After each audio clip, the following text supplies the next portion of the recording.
Alright, so I'm assuming some of you might watch the Lizzie Bennet Diaries. I don't know if you do.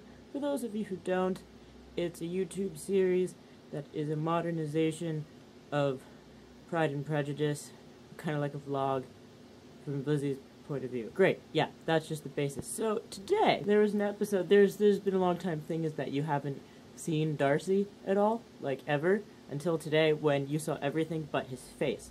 And so I started to think about, like, why is this an exciting thing? Why are we still in suspense? Why is it so important for, like, why is the face so important? Why is the interaction with this area, like, a focus in our society? Why is it important? Because, like, you know, a lot of people already know who Darcy is. They know his character. They know how the book ends. Plus, in the series, you know, in the vlog series, Lizzie has already been explaining to us her perception of him.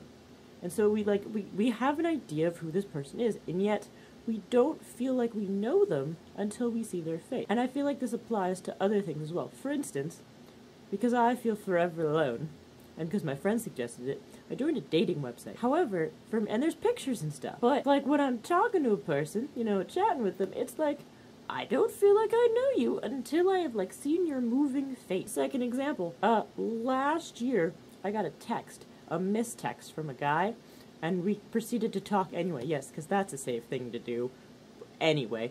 But it's still awkward for me because it's like, I've talked to him a lot, and I feel I have I mean, it could all be lies. And I feel like I have a strong grasp on who he is, but I still don't feel like I can trust him because I've never seen his face. What I don't understand is, why is trust inherent in someone's face? Because you can look someone straight in the eyes, and they can still lie to you. I mean, you can read things off of a person's face, you know, emotions and stuff, but they can't necessarily be true.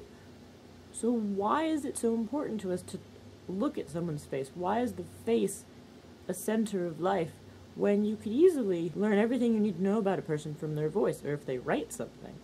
And I just think it's a very fascinating feature that I mean, I guess, you know, the eyes are the windows to the soul, but what happens if I close my eyes? You're still looking at my face.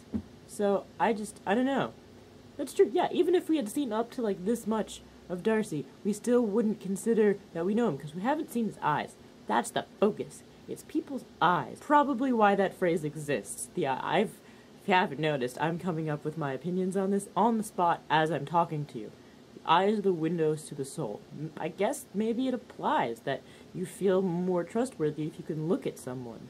Which really doesn't make sense, because the eyes are just, you know, there to make it so you can see things, so the light goes in and it refracts and then bounces off and creates an image on your head. And that's really their purpose for, you know, your face is why they're there. I guess they've become the requirement for feeling comfortable with a person. I don't know, maybe that's just me. Maybe other people are like, oh, I know who Darcy is. I don't need to see what he looks like. Or, like, I can talk to a random person without seeing their face. I don't know. This is me.